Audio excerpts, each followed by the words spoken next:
apa tanda atau tanda-tanda badan kita bermasalah? Ya, badan kita bermasalah, tanda-tandanya apa? Banyak. Pertama, dan bagi perempuan, tanda-tanda badannya banyak masalah ada.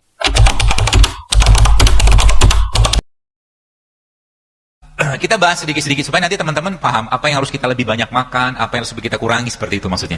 Ya. Tadi mungkin Anda bilang, kenapa apa ayam yang tadi apa tadi? Nggak makan nasi kan? Ayam makannya apa? Apa bekatul ya? Sekam itu kan? Nah itu kalau saya disodorin atau saya disajikan sekam atau mungkin sekam sama nasi putih gitu kan, saya akan pilih sekamnya karena lebih banyak serat dan gizinya di sekamnya. Paham ya? Jadi sekali-kali cobalah makan sama ayam dua, kan gitu. Ya. Jadi banyak masalah dalam makanan kita zaman sekarang yang kita nggak sadar. Ya. Kemudian tadi nasi goreng pakai telur nggak? Telur itu protein nggak? Diapain? Digoreng kan, diceplok kan? Protein rusak dengan pemanasan. Jadi yang dimakan apa itu? Bingung kan yang makan apa? Kalori tok gitu kan? Miskin serat, miskin nutrisi, miskin enzim, miskin segala macam. Ujung-ujungnya apa? Gak apa-apa sih.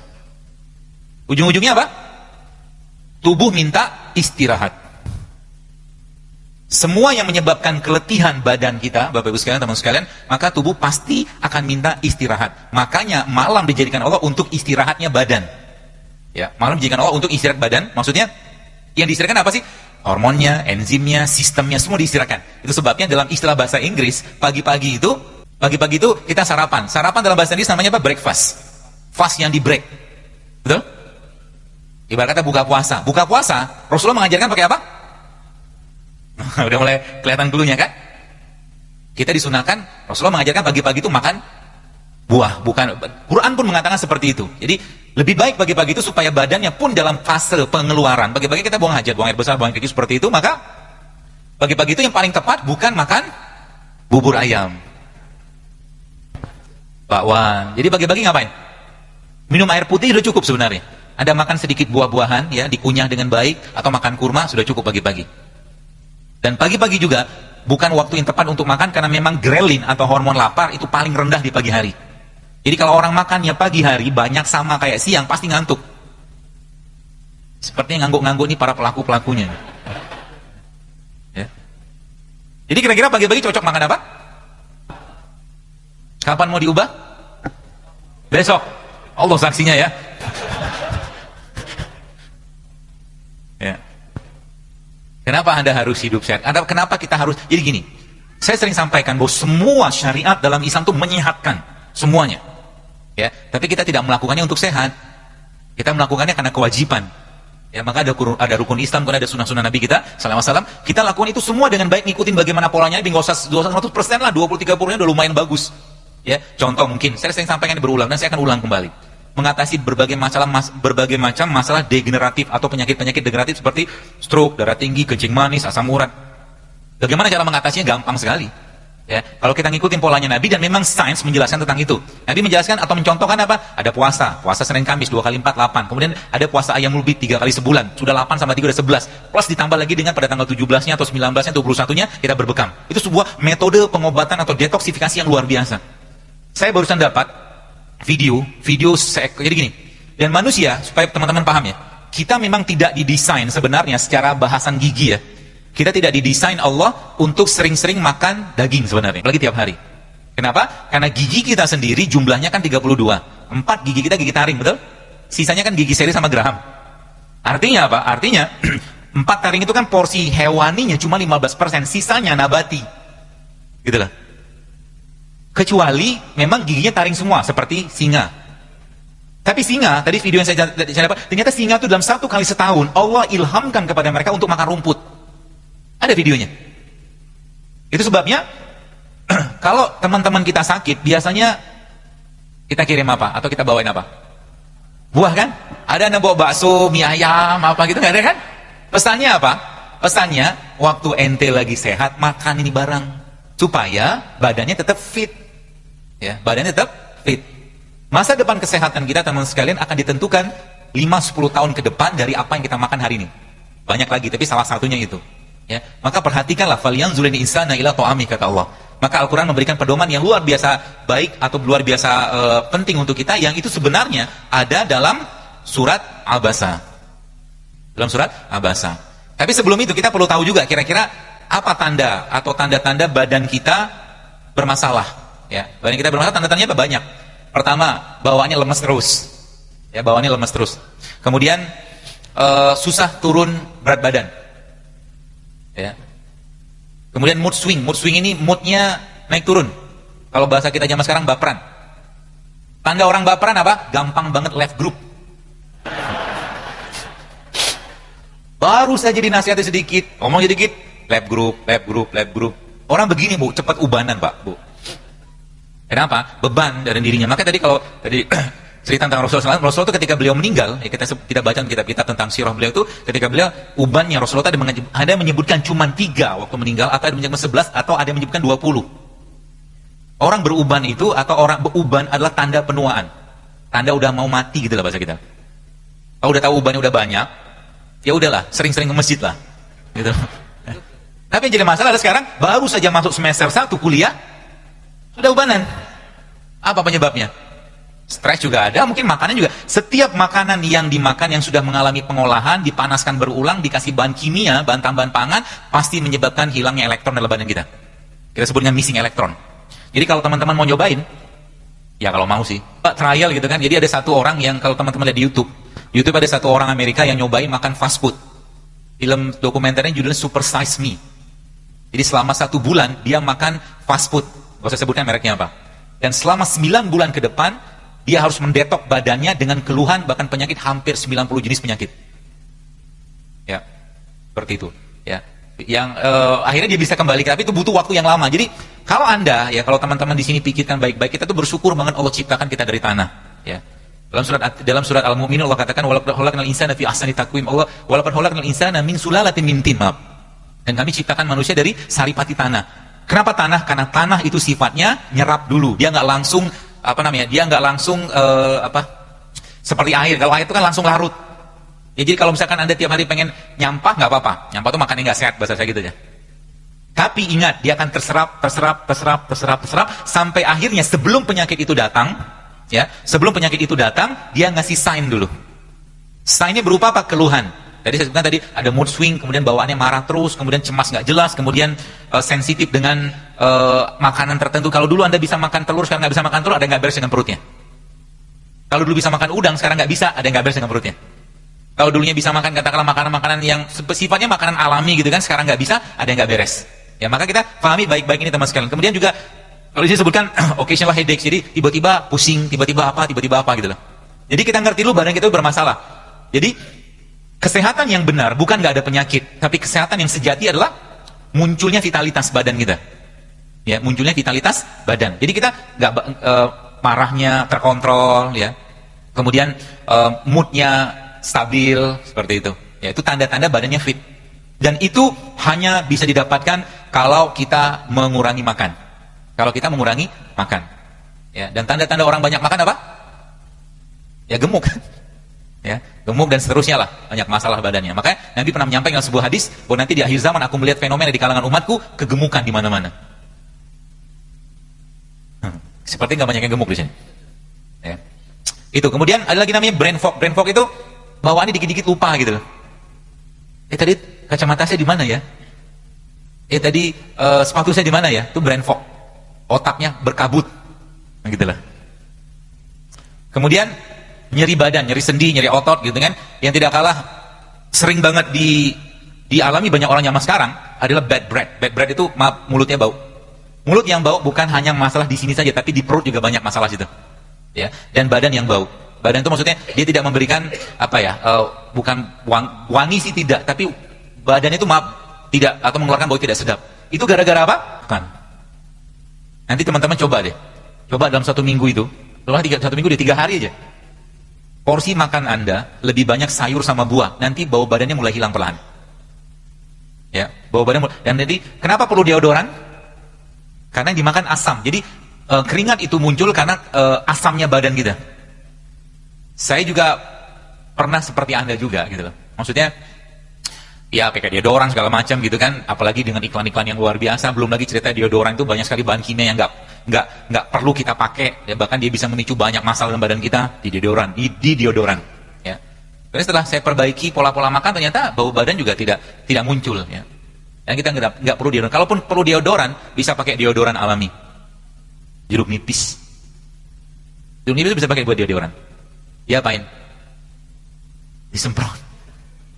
Ya digosok-gosokin lah di bagian ketiaknya, maaf. Ya, itu deodoran. Ya. Asal jangan makan yang asam-asam. Contoh yang asam apa? Tepung, minyak, nasi, gula. Makanan tiap hari kan? Jengkol apalagi mah. Jadi makanan-makanan asam seperti itu akan memudahkan badan kita untuk dihinggapi penyakit. Ya. Kemudian urin yang warnanya keruh atau mungkin terlalu kuning.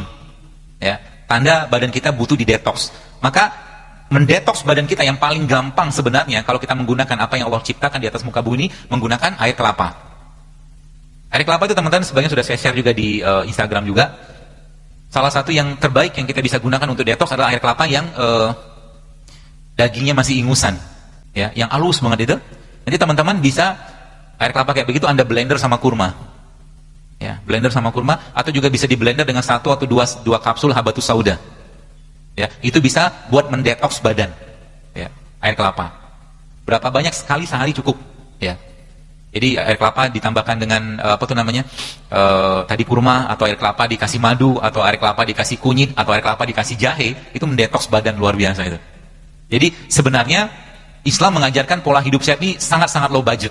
Jadi kemarin ada mahasiswa tadi pagi tanya, ya kemarin juga, bagaimana caranya karena kami mahasiswa nih, kami kan budget terbatas, bagaimana cara tetap hidup sehat? Jawaban saya puasa, ya kan gak banyak makan duit kan, habis itu pergi ke pasar, beli kunyit, beli jahe, beli serai gitu kan, beli buah sedikit, 10.000, 15.000 udah cukup. Makanya gak perlu mahal-mahal kok untuk hidup sehat sebenarnya, ditambah dengan kita membiasakan untuk berpuasa, ya, dan berharap misalkan ada undangan misalkan itu toh, lumayan kan, ya seperti itu. Kemudian ya izin dok, insya Allah sesi tanya jawab pukul 17:10, ya saya izinkan. Kemudian abdominal pain. Jadi abdominal pain ini maksudnya sering nyeri perut, kram. Dan bagi perempuan, tanda-tanda badannya banyak masalah adalah mensnya yang bermasalah. Jadi kalau sudah perempuan bermasalah di mensnya, maka itu gerbang penyakit yang lebih besar ke depan, ya. PCO nanti muncul dari situ, kemudian endometriosis, infertilitas akan muncul dari mens yang bermasalah. Ini secara umum kayak begitu. Ya, jadi hati-hati dengan itu. Kemudian sleep disturbance. Jadi maksudnya yang lain daripada itu adalah gangguan tidur. Ya, gangguan tidur. Jadi gangguan tidur, orang susah tidur itu masalah. Makanya saya sarankan, kalau bisa teman-teman, kalau memang Anda memang suka olahraga, jangan olahraganya malam. Malam bukan waktu yang tepat untuk olahraga, karena tumbuhan pun sedang mengeluarkan karbon dioksida. Kapan olahraga yang baik? Waktu matahari terbit sampai sebelum tenggelam. Ya, karena matahari atau tumbuhan masih mengeluarkan oksigen dari proses fotosintesis tadi. Dan memang secara fisiologisnya hormon di malam hari itu beda dengan hormon di siang hari. Kalau malam hari parasimpatik yang bekerja, kalau siang hari simpatik. Maka di situ tadi saya sampaikan bahwa Allah sampaikan malam itu jadikan sebagai istirahat. Diistirahatkan apa? Organ, sistem, enzim semua diistirahatkan. Ya. Makanya saya katakan, kalau kita ngerti pola-pola ini, maka nanti ya, tadi kan pagi-pagi itu kita makan sayur dan buah. Buah lah terutama ya. Gak usah banyak-banyak makan, nanti baru siang makan. Sebelum makan siang atau makan beratnya, kita makan buah dulu. Dan begitulah Allah ajarkan dalam surah Al-Waqiah. Makan buah terlebih dahulu. Jadi buah itu bukan buat cuci mulut. Dan memang gak pernah juga saya lihat ada orang cuci mulutnya pakai buah kan. Gosok-gosok gak ada. Jadi intinya makan buah. Habis makan buah Anda makan apa? Sebelum makan buah, lebih baik Anda minum dulu. Minum air dulu. Airnya diapain? Airnya boleh Anda tambahkan madu, Anda bisa tambahkan jeruk nipis, atau mungkin air jahe sebelum makan buah tadi. Habis itu baru makan buah kan? Udah kenyang belum? Kalau udah kenyang, alhamdulillah banget kan? Jadi nggak perlu banyak makan yang lain. Jadi akhirnya kita membiasakan untuk tidak terlalu banyak makan, tapi sekali makan berkualitas. Kalau sudah dapat buah seperti Anda, boleh kita lanjutkan dengan makan sayur. Ya, polanya kayak begitu. Kalau saya sih, ya. Sayur nanti di situ ada sayur. Kalau memang butuh protein, silakan pakai protein. Dan protein terbaik yang ada di Indonesia namanya tempe. Kalau nggak dapat daging, tempe itu baik banget. Bahkan nanti sekarang saya nggak ada demonya. Kadang-kadang tadi di masjid di mana tadi? Di TSM tadi itu, saya mendemokan bagaimana kita bisa bikin sambal yang kita tempe kita makan pakai sambal. Tempenya mentah ya? Kok? Kan tempe kan protein. Protein kalau digoreng, dipanaskan kan rusak. Sebagian besar rusak. Jadi makan tempe itu lebih baik mentah. Oh nggak percaya deh. Baru tahu ya Pak? Itu obat emah terbaik Pak. Karena kan probiotik dia, fermentasi. Ya, tempe nanti dibikin sandwich, namanya sandwich tempe. Tempenya di slice tipis, tengahnya kasih kurma, dimakan. Itu obat emah. Bukan hanya obat mah, tapi itu banyak sekali masalah pencernaan yang menjadi masalah besar dalam tubuh kita, itu bisa selesai dengan makan kayak begitu. Sebelumnya Anda minum air jahe, ya, air jahe, mungkin air madu atau air jeruk nipis segala macam gitu, itu lalu Anda makan tempe, itu luar biasa energinya itu. Ya. Jadi nanti dicobain aja, ya. Apalagi tempe yang kemarin pas di Jakarta ada satu kajian itu saya ngulek sendiri tempe, apa namanya, sambalnya itu. Jadi sambalnya sederhana sekali isinya, cuman bawang putih sama cabai rawit, dikasih garam, kemudian dikasih kurma. Kurma buat manisnya, pengganti gula. Kan kita nggak mau makan gula lagi. Kenapa? Anda sudah cukup manis tanpa gula. Gitu. Jangan tambah beban ginjalnya dengan gula. Ya. Kenapa? Berarti kita nggak perlu glukosa. Perlu, tapi bukan gula pasir. Gitu loh. Buah kan ada glukosanya juga, ada fruktosanya juga, kan gitu maksud saya. Ya, kita tetap butuh glukosa, ya, tapi bukan dari gula pasir yang sisa, yang cuman meninggalkan glukosa doang. Yang tidak orang yang belum banyak tahu, justru malah glukosa ini Bapak Ibu sekalian kalau nggak dipakai di badan kita, dia diubah oleh badan menjadi namanya glikogen. Glikogen kalau nggak kepake diubah lagi menjadi lemak. Jadi orang yang terlalu banyak makan gula pasir, terlalu banyak makan nasi putih, lama-lama berubah jadi lemak juga. Jadi kalau kita mau nilai kira-kira penumpukan lemak itu dari kita tuh banyak atau tidak, ya lihat aja porsi gula dan porsi nasi yang kita makan. Dan ini kalau Anda benar-benar kerjakan, banyak sekali hal-hal yang berhubungan dengan kesehatan kita tuh itu bisa terbantu gitu kan. Saya nggak tahu di sini pesantren gini ya, kalau mungkin saya sarankan ya tidak mesti makan nasi putih kok tiap hari. Ya, tetap kita bisa dapat energi yang luar biasa tanpa harus makan nasi putih. Misalkan kita mau tetap makan nasi putih silakan, tapi jangan banyak-banyak. Berapa banyak? Kalau saya biasanya cuma 1 sendok makan. Hal lagi. Hailah. Seperti kaget banget. Anda tetap bisa hidup tanpa nasi, percayalah saya. Saya kadang-kadang bisa seminggu nggak makan nasi. Kadang-kadang saya bisa nggak makan sampai 20 jam, tapi minum aja. Karena saya ngerti bahwa ternyata ketika tubuh kita tuh dibiasakan lapar, jadi gini. Saya coba tunjukkan sebuah slide supaya teman-teman paham. Jadi nanti lama-lama kita nggak perlu banyak makan, tapi sekali makan tuh berkualitas. Jadi gini, ada namanya model kompartemen. Jadi ketika kalori masuk nggak kepake, glukosa gitu kan, dia diubah jadi glikogen. Glikogen nggak kepake, dia disimpan jadi body fat. Jadi sekarang kalau Anda mau mengakses body fatnya, jangan masukin kalori. Dokter kok mirip keto? Mirip, tapi saya tidak mengatakan ini keto banget karena saya ubah. Jadi tetap kita butuh glukosa kalau saya. Ya, glukosa yang kompleks, bukan simplek kalau saya. Kalau kayak gula pasir itu kan glukosa yang simple. Ya, itu justru memberatkan badan kita. Jadi caranya gimana supaya bisa dibongkar? Ya jangan, atau berikan kesempatan badan kita untuk membongkarnya dengan cara apa? Jangan lagi memasukkan makanan-makanan yang bisa mengubah glukosanya menjadi glikogen bahkan sampai lemak. Maksudnya gimana? Apa contoh makanan atau minuman yang hampir-hampir nggak ada kalori? Contohnya apa? Air putih kan? Air putih. Terus tanda badan kita tuh sudah banyak banget timbunan body fatnya atau lemaknya dari mana? Pegang aja pinggangnya. Kalau pinggangnya banyak lipetan, itu banyak body fat yang tersimpan nggak kepake. Artinya ibu-ibu juga sama, ya bapak-bapak lagi kan. Artinya apa tuh namanya? Banyak timbunan energi yang nggak kepake. Jadi saya waktu baca sebuah tulisan gitu kan, tapi ini bukan penelitian tapi tulisan lah, seseorang dokter juga, dia katakan ketika seseorang membiasakan lapar sampai 20 jam, artinya dia nggak makan, tapi minum iya ya. Jadi minum kopi boleh nggak? Boleh, tapi kopi pahit.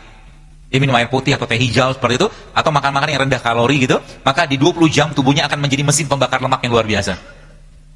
Ya, maka Islam memberikan petunjuk, atau Allah memberikan petunjuk kepada kita, salah satu cara terbaik untuk membersihkan badan itu ya melaparkan diri sebenarnya. Ya, dan lapar itu sebenarnya bukan sensasi yang ada di perut, tapi di sini. Kita mengendalikan. Jadi kalau kita sudah bisa mengendalikan lapar, maka kita bisa banyak mengendalikan hal-hal yang lain. Nanti kalau Bapak Ibu kondangan, kan banyak makanan tuh. Dari rumah sudah komitmen. Melatih diri judulnya kan. Sampai di sana, salaman lah sama pengantin, doakan seperti itu. Lalu Anda makan buah, minum air putih, pulang. Loh, katanya mau melatih lapar. Hah? Habis pulang udah nyari bakso apa gitu. Sama aja bohong. Hidup sehat tuh Pak Bu, kalau Anda tidak merasakan nikmatnya, Anda tidak akan mau mengerjakannya. Sama kayak orang pergi umroh atau haji. Orang udah tahu nikmatnya, orang pengen lagi gitu loh. Kalau saya kemarin ya lihat beberapa teman-teman pas dalam sebuah safar gitu kan, saya lihat mereka dengan gampangnya makan mie instan yang dalam cup itu, mereknya itulah pokoknya. Saya bilang tega banget nih orang gitu kan. Badannya udah bersih-bersih gitu kan, sudah bagus, sudah sempurna luar biasa, tapi subhanallah malah dikasih makanan kayak begitu. Dan ternyata terbukti beberapa lama kemudian, seminggu kemudian mulai tuh batuk lah, demam lah, macam-macam keluhannya. Tubuh kita tuh nggak langsung sakit ketika makan kayak begitu, tapi dia butuh waktu dulu gitu kan. Kan kelihatan gitu kan. Dan terbukti gitu kan, banyak orang yang ketika mereka memang hidupnya jauh lebih sehat, itu mereka bertahan, badan tuh bertahan Bu. Apalagi zaman sekarang kan sering banget kita nyalahkan musim. Betul? Musim hujan, ini batuk pilek nih gitu kan. Kayak nggak ada yang benar musim tuh gitu kan. Yang benar badan dia doang. Rambutan disalahkan, batuk, duren, duku, macam-macam lah gitu kan. Kalau kita tidak mampu beradaptasi dengan musim buah atau apapun, badan kita yang salah gitu kan. Karena terlalu banyak, kalau mungkin bahasa sederhana itu terlalu banyak sampah metabolisme yang nggak terurai. Gara-gara apa? Gara-gara terlalu banyak makan makanan yang tidak sehat. Ya. Dan saat ini boleh saya katakan saat ini banyak sekali makanan-makanan yang sebenarnya Anda tidak layak makan. Ya. Jadi kalau teman-teman makan, mulai sekarang pikirkan baik-baik. Kira-kira yang saya makan ini bisa menyebabkan penyakit atau bisa membuat badan saya lebih sehat. Jadi nanti ketika Anda mau makan sosis, Anda sudah mulai mikir. Ya. Dan salah satu indikator kita udah sehat, sudah insyaf, sudah benar gitu ya. Anda bisa berbinar-binar melihat toko buah atau buah-buahan. Kayaknya happy banget. Tapi kalau masih di jalan yang tidak benar, lihat abang-abang gorengan itu bahagia yang luar biasa gitu kan. Itu masih belum benar ya. Dan tidak ada, jadi nanti kalau sudah otaknya, pikiran kita, badan kita sudah terkait dengan itu, kita memang minta. Jadi nggak makan buah tuh nggak enak, makan sayur nggak enak gitu kan. Nggak minum madu, itu badan tuh nggak enak. Itu kita sudah merasakan nikmatnya. Sebagaimana orang yang malamnya lewat tahajud, itu nggak enak banget paginya tuh. Nyeselnya luar biasa. Sama juga dengan hidupnya. Dan itu kalau kita jadikan bagian dari ketaatan dan ibadah kita kepada Allah, maka dapat pahala juga. Apalagi ibu-ibu nih. Alhamdulillah di Instagram saya itu followernya 87% perempuan. Statistiknya saya baca gitu. Tapi saya senang, kenapa? Mereka penguasa dapur. Jadi ibu-ibu itu akhirnya satu persatu suaminya minta teh, minumin aja, kunyit. Gitu kan? Mau minum atau tidak? Paksain kan? Akhirnya saya lihat gitu kan, mereka bikin infus water atau air nano apa bahasa kita gitu kan. Akhirnya suami juga ngikut, anaknya juga ngikut. Satu keluarga sehat, dan ternyata mereka bilang biaya kesehatan mereka menurun drastis coba. Hal sederhana loh. Ya, hal sederhana yang kita memang butuh effort untuk mengubahnya, ya. Kalau boleh saya katakan untuk kita switching nggak makan nasi itu butuh effort. Tapi Anda harus berusaha, ya. Berarti nggak makan nasi sama sekali, makanlah tapi jangan banyak-banyak gitu kan. Ya, atau mungkin diganti dengan karbo-karbo yang lain, ya. Atau juga ketika mungkin lagi semangat banget hidup sehat gini kan, ada teman ngajakin baksoan yuk gitu kan. Anda harus konsisten dengan itu. Ya. Jadi biasanya kalau teman-teman tuh kalau udah ketemu saya gitu kan, kemarin saya di acara JCC ada seorang tokoh gitu kan, dia makan gitu kan, dia makan nasi goreng. Nasi goreng ada apanya, ada kerupuknya, ada telurnya gitu kan. Ketika saya muncul, disembunyi nama dia. Gak apa-apa, sehat, saya bilang itu. Acarnya sehat, ya. Kerupuknya udah tepung, dikasih minyak, coba. Enak kan? Enak kok. Enak belum tentu sehat loh Pak. Kalau saya milih enak dan sehat. Ya makanya akhirnya saya mencoba mengembangkan sendiri bagaimana memasak ya. Contoh kemarin saya di Jakarta, kemarin tadi saya share juga bagaimana kita masak ikan. Ikan itu bisa dimasak tanpa kita perlu minyak. Makanya kita bikin waktu di cooking class itu kita bikin ikan gabus yang kita file gitu ya. Ikan gabus yang di file, kemudian kita kasih jeruk nipis, kita kasih zaitun, kemudian kita panggang. Nggak pakai minyak. Kemudian kita makannya pakai dressingnya pakai alpukat. Alpukatnya di blender, ya, dikasih bawang putih, dikasih jeruk nipis, dikasih salt, dikasih garam, dikasih pepper, lada hitam, dikasih itu. Jadi ditaruh di atasnya. Enak. Sehat gak? Oh, kalau gue gitu bro. Maaf ya bro. Mie ayam lewat bro. Kenapa? Karena saya sayang dengan badan saya. Saya tidak mau akhir kehidupan saya nyusahin keluarga. Saya tidak mau akhir kehidupan saya, kalaulah kita nauzubillah min zalik kena penyakit yang akhirnya keluarga kita sibuk ngurusin kita gitu loh. Padahal itu kita bisa ubah dengan sedikit mengubah isi piring Pak Bu. sedikit mau berusaha ya untuk menciptakan habit atau kebiasaan-kebiasaan yang baik dalam makanan. Karena kata kunci di makanan. Anda pergi ke gym, ada mungkin fitness segala macam, tanya sama personal trainer, 80% badan kita itu dibentuk gimana? Makanan. Hanya 20% exercise-nya. Betul? Bagaimana mau sehat kalau seandainya isi piringnya, isi gelasnya, katakanlah belum menunjukkan sesuatu yang bisa menyenangkan badan kita. Maka di situ kita belajar ada enzim, ada probiotik, ada prebiotik, gitu kan.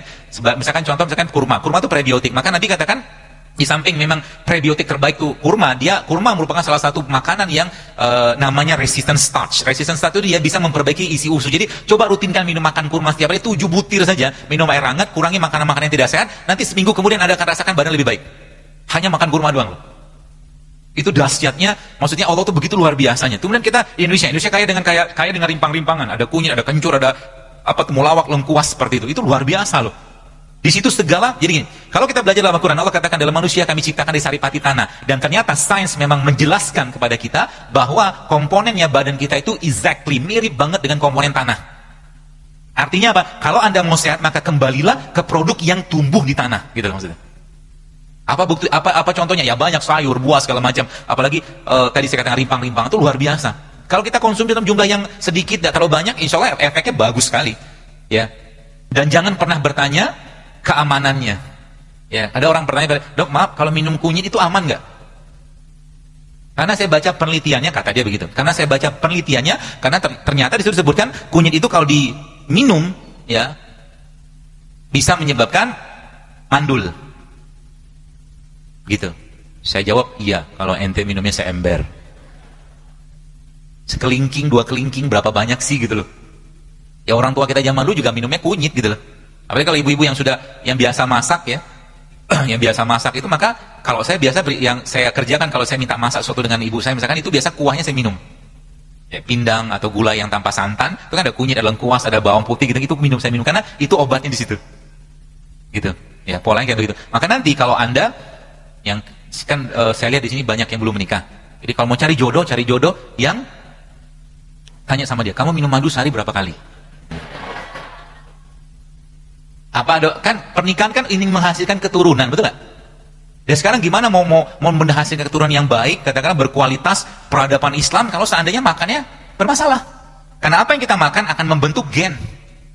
Ya, apa yang kita makan akan membentuk gen. Kalau tiap hari dia makan bubur ayam kerupuk, nanti mental juga mental kerupuk. Serius, saya nggak bercanda ini. Ya, beneran. Ya, behaviornya manusia dipengaruhi oleh apa yang dia makan. Ya, perilaku kita dipengaruhi oleh apa yang kita makan. Kenapa orang-orang Barat banyak jadi LGBT, lesbi? Karena kebanyakan makan babi. Babi kan begitu perilakunya. Gitu loh. Jadi mereka emang nggak ada hal-hal yang sifatnya mereka paham dari sisi ini. Teman-teman mungkin pernah lihat kisah babi yang dia ketemu dengan babi itu nggak punya selera atau tidak punya semangat juangnya, terutama babi jantan. Jadi ketika babi perempuannya dia, katakanlah misalkan sebulan mungkin istrinya pasangan dia itu diganggu, dia nggak ada cemburu sama sekali.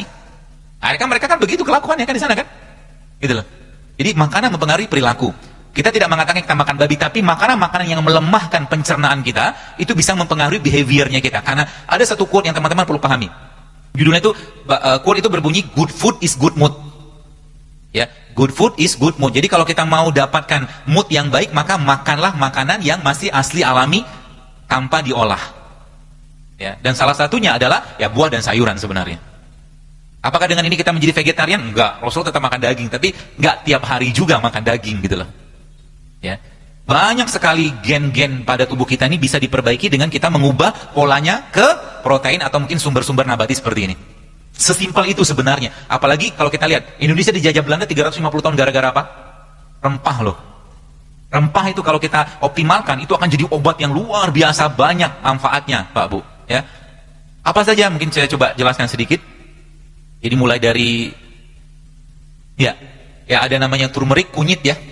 Kunyit itu, kalau Anda campurkan sama coconut milk, santan. Santan itu sehat nggak? Sehat, asal jangan dipanaskan. Oh, yang keberapa ini? Santan itu sehat, ya.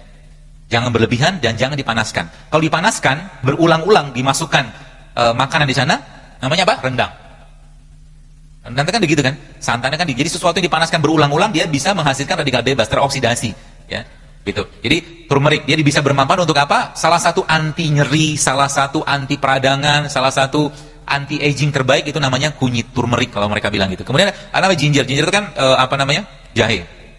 Ya, jahe merupakan salah satu radikal scavenger terbaik. Jadi radikal scavenger itu maksudnya dia bisa memakan radikal-radikal bebas dalam badan kita. Coba. Begini ini kan luar biasa loh. Ini baru jahe. Kemudian apa lagi? Pepper. Pepper itu kayak semacam cabai lah ya. Cabai. Kemudian cinnamon. Cinnamon salah satu tumbuhan atau produk ciptaan Allah yang terbaik untuk memperbaiki masalah ginjal pankreas. Dan Indonesia, terutama di daerah Kerinci, di Jambi, Provinsi Jambi itu, dia merupakan salah satu produksi atau produsen kayu manis yang terbaik. Kayu manis diketemukan dengan nanas, itu efeknya luar biasa. Ya, jadi ketika kita mengcombine kayak begitu, contoh misalkan, saya pernah share waktu itu bonggolnya nanas. Jadi bonggolnya nanas itu yang bagian tengahnya itu kalau teman-teman blender sama habatus sauda, ya dia akan jadi minuman gitu kan. Nah itu bisa digunakan untuk orang-orang yang sinusitis. Bonggolnya nanas, ya. Jadi banyak sekali manfaatnya ya nanas itu. Kemudian black pepper ini kan lada hitam, ya. Coba mulai tehnya kita hari-hari itu diganti dengan teh bumbu. Jadi pagi-pagi itu Anda bikin teh kayu manis. Jadi mau air panas gitu ya, kasih masukin kayu manis, nanti kasih madu sedikit nggak apa-apa. Nggak minum pakai madu pun nggak apa-apa. Kita mulai membiasakan untuk tidak mendapatkan manis ketika minum. Nanti manisnya dari mana? Dari buah atau dari madu terpisah. Tapi kalau tetap pengen madu silakan. Dan jangan pakai gula pasir. Jadi bapak-bapak yang pengen minum kopi, minumlah kopi, tapi jangan pakai gula. Kopinya kopi bubuk tapi bukan kopi saset. Karena kopi salah satu fat burner. Kopi merupakan salah satu pembakar lemak yang baik. Ya, tapi jangan pakai gula. Dan setiap orang itu punya karakter beda-beda. Kalau saya biasanya mood booster mineral saya, mood booster. Jadi kalau saya pengen punya ide tertentu, itu biasanya saya minum kopi sama coklat. Ya kalau di kafe namanya kafe mocha itu loh. Kopi sama coklat kan itu kan? Kalau saya, tapi tiap orang kadang-kadang beda. Termasuk coklat juga salah satu mood booster yang luar biasa. Dan di samping itu juga salah satu yang terbaik yang kita bisa konsumsi di pagi hari, ya. Dan juga berperan untuk memberikan sensasi perasaan yang nyaman, namanya pisang. Jadi pisang itu bagus sekalian. Salah satu produsen hormon atau dia mengandung bahan yang bisa membuat tubuh kita lebih bahagia. Karena pisang di dagingnya pisang itu, terutama pisang-pisang yang sudah ada patch, sudah ada titik-titik hitam itu, dia tinggi sekali kandungan hormon kebahagiaannya. Bahan bakunya maaf. Jadi kalau Anda mau makan pisang, cari pisang yang sudah titik-titik gitu. Ya, kalau nggak ketemu itu, yang tidak kalah tingginya pada pisang yang menjadi bahan baku hormon kebahagiaan, itu namanya serotonin tadi, itu ada di kulitnya. Jadi kulit pisang itu juga mengandung bahan baku hormon. Jadi kalau bapak-bapak pengen makan pisang, makan sama kulitnya. Kalau susah di blender aja. Di blender kasih kurma sedikit, jadi deh smoothies pisang. Itu nikmat sekali dibikin. Kalau secara teorinya bisa bikin happy karena dia mengandung serotonin sangat tinggi. Luar biasa kan? Jadi setiap perubahan rasa, warna, bentuk pada buah itu beda fungsi semua. Kurma, ada kurma yang masih basah, yang masih mengkalit agak keras itu ada sepetnya, ada manisnya, ya. Dia peranannya dia itu cenderung bisa memperbaiki fungsi liver. Tapi kurma ketika sudah matang, peranan dia lebih dominan ke lambung. Jadi setiap perubahan warna pada tumbuhan itu beda peran. Jadi Allah menciptakan itu bagus sekali dengan beraneka ragam warna, dengan beraneka ragam rasa, itu punya manfaat sendiri untuk manusia. Sehingga nanti kalau teman-teman mau nyobain pagi-pagi, selain tadi beberapa pola buah tadi, Anda juga bisa bikin pagi-pagi itu kayak semacam, ya salad-salad sederhana lah ya. Anda ambil buah, misalkan ada apel, ada anggur, atau mungkin buah-buah yang gampang kita dapatkan lah ya, atau belimbing gitu. Lalu sedikit tambahkan dengan timun, misalnya gitu. Lalu Anda peres jeruk nipis, kasih madu, kasih garam. Itu sarapan pagi kayak begitu.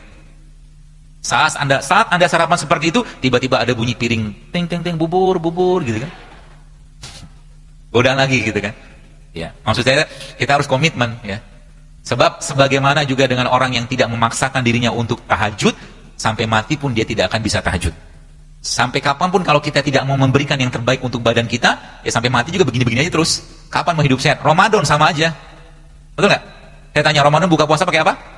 Gorengan lagi. 11 bulan sudah gorengan, Ramadan gorengan lagi. Kapan mau sehat badannya? Ya kemarin Jakarta beberapa masjid waktu saya ngisi kajian Ramadan, saya bilang, coba diubah, saya bilang. Iftarnya diubah, jangan lagi ada gorengan di antara kita, saya bilang gitu. Kan buah murah, Anda bisa kasih buah kan, ya kita kasih buah atau mungkin kasih air infus atau air madu, macam-macam. Apalagi Ramadan itu kan, Ramadan itu bulan kurma yang berlimpah luar biasa. Kita bisa bikin air rendaman kurma, daripada ngasih teh lebih baik ngasih air rendaman kurma atau air infusan kurma. Kalau saya berpikir seperti, kenapa? Sudah 11 bulan nyampah, 1 bulan nyampah lagi gitu loh. Kapan mau sehatnya? Gitu loh. Sampai kapan maksudnya kita mau punya badan begini-begini terus gitu loh. Penyakit nggak hilang-hilang, mah nggak hilang-hilang, batuk pilek sering, musim sedikit musim sedikit pergantian kita udah sakit gitu loh. Maksud saya, mari kita hargai badan kita ini, Bos. Ya, mari kita berikan yang terbaik pada badan kita, ya. Salah satu yang terbaik adalah kita bersedekah yang terbaik. Jadi sedekah adalah salah satu cara untuk sedekah yang terbaik kepada keluarga. Tapi yang tidak kalah menariknya, ternyata Rasul menyebutkan bahwa sedekah yang tidak kalah penting adalah bersedekah pada diri kita sendiri. Jadi ketika Anda makan yang sehat, Anda sedang bersedekah pada diri Anda. Jadi ketika kita makan buah, makan sayur, atau mungkin yang sehat-sehat seperti itu tuh, maka insya Allah itu dinilai Allah dalam rangka, kalau kita niatkan sebagai bentuk menjaga badan, bersyukur pada Allah, maka itu dapat pahala. Ya, ibu-ibu di rumah mungkin mulai mengganti, jadi isi kulkasnya coba diperbaiki. Ya, kalau saya biasanya memang di rumah isi kulkasnya banyakkan sayur sama buah, jadi nggak ada pilihan lain. Ya, ketika malam bawaan misalkan pengen makan atau apa kan, lihat isi kulkas buah, yang makan buah akhirnya kan. Apalagi misalkan isi kulkasnya banyak sayur terus kayak pare gitu kan, malam-malam bangun adanya pare doang, nggak jadi makan kan akhirnya kan. Misalkan begitu. Ya, seperti itu. Ya, mari kita ubah Bos sekalian, karena untuk membangun sebuah peradaban Islam yang besar itu, yang kita mungkin mewujudkan bersama-sama dan umat ini mau bangkit, yang tidak kalah penting itu makanan sebenarnya. Ya. Dan supaya apa namanya? Dan makanan mempengaruhi ibadah. Orang yang makannya benar, halal, thayyib, tidak berlebihan, ibadah juga pasti benar. Ya. Maka mari kita jaga. Jadi kalau Anda mau makan sesuatu, pikirin baik-baik. Kira-kira yang saya makan ini bikin masalah atau bikin sehat badan saya? Yang saya minum kira-kira, ini teman-teman mulai mikir. Kalau udah mikir udah benar tuh. Kita disuruh mikir sebenarnya sama Allah. Supaya apa? Supaya ibadah kita jangan bermasalah. Ya. Dan salah satu pintu masuknya syaitan adalah terlalu kenyang. Maka jangan makan untuk kenyang, tapi makan untuk menguatkan badan kita untuk bisa beribadah, itu saja. Makan itu fungsinya itu saja. Dan Allah udah ciptakan, ada buah, ada sayur, ada bumbu-bumbu. Jadi mulai sekarang coba diganti. Jadi bapak-bapak yang biasa minum teh gitu kan, ngeteh sore hari, coba diganti. Ya, teh serai juga enak kok, teh ketumbar juga enak. Ya, banyak sekali yang enak-enak. Cuman karena kita belum biasa aja. Kita belum biasa aja. Ya, jadi kalau udah biasa nanti insya Allah akan jauh lebih aman buat badan. Jadi kita udah nggak tergoda lagi gitu kan, dengan hal-hal yang sifatnya bisa membuat masalah pada badan kita. Baik, sesuai dengan permintaan panitia sudah 5:10. Kalau ada pertanyaan mungkin pakai kertas ya. Panitia mana? Gak ada panitia. Bagaimana cara menormalkan kembali menstruasi? Saya menstruasi terlalu lama atau 2 hari bersih lalu datang lagi sebelum KKN, menstruasi saya normal, tapi setelah KKN jadi lama. Stres mungkin karena KKN ya. Ya. Memang menstruasi seperti itu, pengaruhnya ke pikiran juga. Ya. Dan ada caranya sih, maksudnya kalau mau cara atau mungkin dibikin polanya, ya salah satunya dengan berbekam. Berbekam itu juga salah satu cara untuk memperbaiki metabolisme badan kita. Ya, coba dirutinkan berbekam dan Mbak atau ukhti ini mungkin coba mulai mengkonsumsi ya. Tadi yang saya bilang air kelapa sama habatus sauda itu di blender. Ya, itu juga bisa digunakan untuk memperbaiki metabolisme atau mungkin siklus menstruasi. Saya mau nanya bagaimana cara menyehatkan fungsi liver. Lidah saya putih bergigi-gigi di ujungnya, katanya di livernya terganggu. Kalau saya sih polanya yang semudah-mudahnya aja. Jadi memang tidak mutlak bisa diterapkan, tapi teman-teman bisa pakai. Liver kalau bermasalah di badan kita biasanya muncul keluhan atau muncul satu tanda dalam badan kita namanya jaundice atau kuning. Ya, kekuningan, ikterik kalau dalam bahasa medisnya. Maka ikterik itu kita obati dengan sesuatu yang Allah ciptakan yang berwarna kuning juga, seperti kunyit, wortel atau mangga atau temulawak. Ya, ditambahkan nanti dengan habatus sauda juga bisa. Ya, itu bisa dibikin seperti jamu-jamu seperti itu juga bisa. Dan liver ini fungsinya dia lab terbesarnya kita. Maka jangan ganggu dan jangan bebani dia dengan makanan-makanan yang bisa melemahkan fungsinya. Contohnya apa? Tepung, lemak, ya lemak-lemak yang dari gula juga lemak sebenarnya kalau nggak dipakai. Ya, jadi itu salah satunya. Ya bisa digunakan. Ya. Kalau gula pasir diganti gula aren, apa sama bahayanya? Ya lebih baik. Ya, tapi kalau nggak diganti, misalnya nggak pakai gula aren juga nggak apa-apa. Ya, tapi lebih baik daripada gula pasir. Ya. Dan jangan ganti dengan gula sintetik atau pemanis buatan. Saya tidak menyarankan kalau pemanis buatan. Ya. Kalau mau ganti gula aren silakan, atau mungkin madu lebih baik. Ya. Atau kalau mungkin gula kelapa atau gula singkong juga bisa. Minta resep untuk pasien gagal ginjal kronis. Case-case seperti ini Bapak Ibu sekalian, mungkin saran saya lebih baik berobat intensif ke herbalis. Ya, orang-orang yang paham tentang herbal gitu kan. Karena tidak cukup cuma sekedar dengan resep, karena biasanya orang-orang yang kena gagal ginjal ada underlying penyakit yang lain. Ada penyakit yang melatar belakang, misalkan darah tinggi ya, atau jantung atau apapun ya. Kalau cuma sekedar ngasih resep ya bisa aja, cuma saya nggak tahu, kan ini harus dipantau ya. Kalau orang gagal ginjal itu biasanya urium, kreatininnya ya. Jadi saran saya mungkin coba di Bandung kan banyak nih teman-teman yang sudah buka klinik herbal, tapi yang sudah senior sih ya, yang bisa menterapi seperti itu. Bukan kamu jawab, tapi nanti malah tidak efektif. Bagaimana memilih atau mencari buah yang tidak baik? Mencari buah yang tidak baik. Maksudnya apa? Oleh buah yang baik kali ya? Ya sebisa mungkin kalau buahnya itu buah lokal lebih baik sebenarnya. Ya. Kan kalau apel ya, apel itu kan ada lilinnya, ada waxnya kan. Kalau manggis kan nggak ada. Apel juga kemungkinan dia disemprot juga. Anggur apalagi. Jadi kita coba cari buah-buahan lokal yang tumbuh alami tanpa perlakuan kimia. Banyak kok. Belimbing biasa tumbuh sendiri tuh. Pepaya sebagian ya, pepaya kampung kalau bahasa saya. Kemudian pisang juga tumbuh sendiri ya. Biasa tanpa ada intervensi kimia ya, seperti itu. Kalau memang terpaksa atau memang adanya buah seperti itu ya harus dicuci dulu, karena bahan kimia pestisida pada buah-buahan atau sayuran tidak bisa hilang dengan pencucian air biasa. Dia lengket. Anda minimal harus cuci pakai air baking soda ya, atau mungkin air alkali yang pH tinggi ya, seperti itu, atau minimal pakai air garam. Kalau makan kalau makan buah jadi sering buang angin. Ya bisa diimbangi dengan makan yang hangat seperti jahe. Ya, jadi kalau Anda sering buang angin ya Anda minum yang hangat-hangat juga ya, karena beberapa herbal bersifat untuk membuangnya seperti jahe, kayu manis, cengkeh ya, bunga lawang itu juga bisa dipakai. Banyaknya.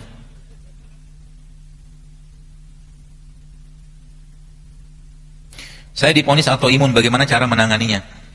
Ya, pengalaman saya mungkin bisa dicoba. Ya, mudah-mudahan Allah sembuhkan. Salah satu yang saya biasa sarankan bagi orang-orang atau penderita autoimun itu minum rebusan serai, Bu. Serai. Ya. Mau jadi bingung. Mendadak sedih saya. Ya, rebusan serai itu juga bisa kita pakai untuk jadi orang-orang autoimun, ya. Kira-kira cara mengolah daging agar tetap sehat namun rasanya tetap ada? Hanya koki lah. Bisa kok. Maksudnya di bake di oven. Ya, di oven kan bisa. Jadi daging itu Anda bumbuin, ditunggu sekian lama. Ibu boleh paham beginian sebenarnya. Gak mesti digoreng, maksudnya gak mesti kita pakai minyak. Dipanggang atau di oven itu kan bisa. Jadi daging itu dikasih bumbu kayak kunyit atau black pepper, kasih lada hitam, kasih garam, dikasih jeruk nipis, kasih minyak zaitun, udah meresap biasanya itu. Yang saya tadi cerita tentang ikan tadi itu saya bikin kayak begitu. Garamnya, ada lada hitamnya, ada jeruk nipisnya, ada minyak zaitunnya. Itu diubek-ubek aja, tunggu sebentar sampai dia meresap. Habis itu kita masukin kayak teflon gitu, seperti itulah. Ya, dibolak-balik, matang juga dia, dan tetap rasanya tetap enak dan tetap sehat. Ya.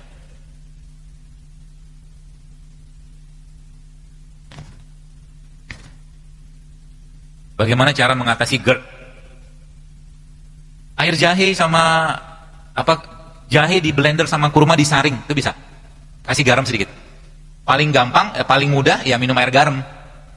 Garamnya tapi bukan garam dapur ya, tapi garam Himalaya. Resep makan untuk membakar lemak terkhusus pada pipi dan perut buncit? Gak ada. Puasa. Ya. Mau dikasih makanan kayak apapun, tapi kalau nggak ngurang kalori yang masuk ya tetap gemuk, akan diubah jadi lemak juga. Ya. Jadi mulailah menyenangi puasa sebagaimana Anda menyenangi makan-makan yang tidak sehat. Ya. Senangin puasa. Jadi hari puasa itu kita bahagia banget gitu kan. Ya, apalagi teman-teman di sini kan ya insya Allah mudahkan kita untuk menjadi da'iyah. Maka puasa itu bukan hal yang bisa ditawar lagi sebenarnya.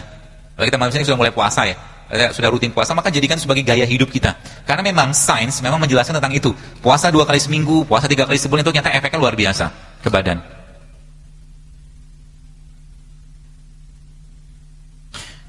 Saya ingin menanyakan masalah total daily, ya ini lebih detail. Memang ada kebutuhan kalori tiap orang itu beda-beda sesuai jenis aktivitas, jenis kelamin ya. Tapi kalau kita mau dalam kondisi seperti sekarang seperti ini kita mau hitung satu-satu repot. Ya, itu sebabnya saya menggunakan konsepnya apa? Konsep yang saya pakai biasanya ya kita makan ya sesuai dengan pola makanan Nabi saja. Tidak ada bejana lebih buruk dari perut kalian, kata Nabi gitu kan. Artinya apa? Kita dilarang makan berlebihan. Sehingga Nabi katakan apa? Kalaulah kalian ingin makan lebih banyak lagi, maka sepertiga makan, sepertiga minum, sepertiga udara. Itu dihitung nggak berapa kalorinya? Enggak. Ya. Sebab kalau dalam kondisi masal ini kita mau hitung satu hari kebutuhan kalori normal standar 2000 sampai 2200. Repot kita mau hitung satu-satu nggak kelar. Ya. Jadi kita sendiri yang men-set badan atau pikiran kita, kalau lapar ya makan. Nggak perlu makan, jangan makan. Itu aja sebenarnya. Masalah kesehatan kita zaman sekarang muncul gara-gara apa? Gara-gara dikit-dikit makan. Itu aja sebenarnya. Itu mau dihitung kalori kayak apa? Sekarang teman-teman pernah ngitung kalori nggak? Katakanlah katakanlah bungkus kerupuk itu berapa kalori? Banyak loh, itu bukannya kalori, sudah kalorinya banyak, miskin serat, miskin gizi coba. Miskin bahan-bahan nutrisi yang lain. Itu kita kadang-kadang nggak hitung gitu. Maka saya katakan kalau pakai polanya Nabi ya kita makan secukupnya, nggak usah kenyang-kenyang banget, ada airnya, ada minumnya, ada makannya, ada udaranya gitu. Sebab kalau orang-orang yang ngitung benar-benar ya repot. Kalau saya sih repot sendiri, kecuali memang Anda punya target diet. Dan tadi benar kata A, ya, bahwa memang the true health, kesehatan yang sejati itu bukan nggak ada penyakit, tapi munculnya vitalitas. Kalau saya ngikut BMI, kurus banget saya. Kurus banget. Saya harus menurunkan badan sampai 77 kilo. Kurus banget. Jadi saya punya standar sendiri dalam badan saya gitu loh. Nggak mesti ngikut di sana. Yang penting mungkin kita punya lemak total kita tidak terlalu berlebihan ya, atau mungkin lemak visceralnya tidak terlalu berlebihan, itu bisa diukur semua.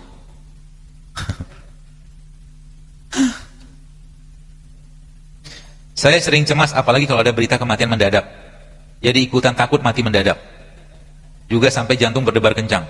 Tapi saya periksa ke dokter, tidak ada penyakit, memang ada penyakit. Terus ngapain ke dokter? Ya kecemasan itu ya terakhir teori yang ada saya baca dari beberapa kalimat atau mungkin kata-kata para ilmuwan tuh, kecemasan itu muncul ya dari sisi ruhiyah, nggak usah dibahas.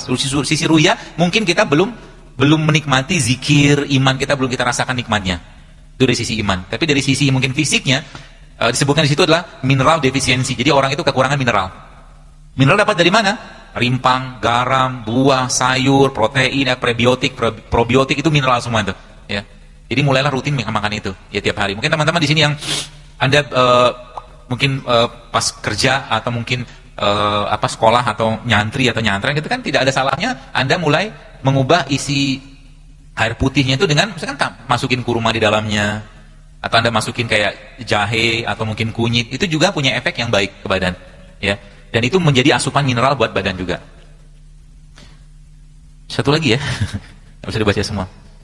Kenapa setelah minum air madu sama lemon kepala jadi pusing? Gak tahu saya. Ya, wallahualam. Karena tiap orang itu reaksi badan ketika makan sesuatu tidak sama.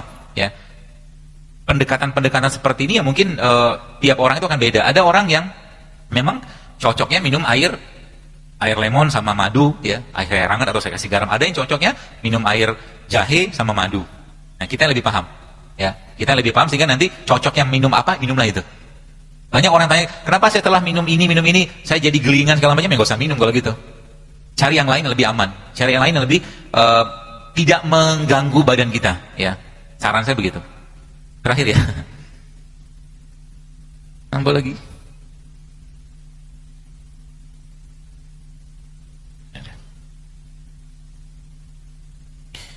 Apabila pernah operasi kista, apakah bisa hamil? Bisa. Saya kemarin sempat safar dan subhanallah ketemu dengan seorang ibu-ibu, suaminya orang Palestina apa Jordan gitu kan, dan ceritanya di ibunya orang Indonesia. Kemudian dia cerita ke saya sekitar 3 tahun yang lalu, ya belum lah 3 tahun lalu, 1 tahun yang lalu itu dia sempat periksa ke dokter dan dokter bilang sama dia bahwa Anda tidak bisa hamil gitu kan, kata dokternya begitu. Subhanallah, akhirnya ya kuasa Allah, dia sempat baca tulisan saya di feed di Instagram. Dan dia coba praktekkan beberapa yang saya sampaikan di sana. Kemarin dia datang ke saya sudah bawa anak. Gitu loh. Jadi semua tuh maksudnya kalau kita yakin pasti bisa aja lah. Asal apa? Asal kita menyadari bahwa selama ini kita tuh zolim dengan badan kita dengan berbagai macam makanan, minuman yang gak sehat. Sekarang saatnya apa? Banyakin puasa, banyakin makanan yang sehat. Nanti insya Allah akan bisa recovery sendiri dia. Badan kita tuh bisa recovery sendiri insya Allah. Jadi jangan khawatir. Ya. Seperti itu. Baik, saya kira mungkin cukup. Sudah hampir 5:30. Mudah-mudahan bermanfaat dan semoga apa yang saya sampaikan ini bisa diterapkan. Ini bukan kajian untuk dicatat, tapi diaplikasikan. Ya. Kalau ada beberapa teman-teman yang mungkin belum bisa menerapkan semua, ya nggak apa-apa, pelan-pelan saja. Ya, mungkin belum bisa mengurangi gula sama sekali, ya dikit-dikit dikurangi gulanya. Mungkin belum bisa mengurangi nasi, ya mengurangi ya. Ya kita bisa tetap makan nasi cuma dalam jumlah yang tidak terlalu banyak, seperti itu. Kenapa? Sayangi badan kita, dan pada akhirnya nanti kalau kita taat kepada Allah, kesehatan itu hanyalah buah dari sebuah ketaatan ketika kita mengikuti perintah Allah dan perintah Nabi SAW. Segala kebaikan dari Allah Subhanahu Wa Taala, segala kekurangan dari saya pribadi. Mohon maaf kalau ada yang salah. Semoga nanti bisa bertemu lagi dan semoga lebih sehat lagi dan tidak banyak pertanyaan seperti ini. Harapannya, ya baik. Dari saya cukup. Assalamualaikum warahmatullahi wabarakatuh.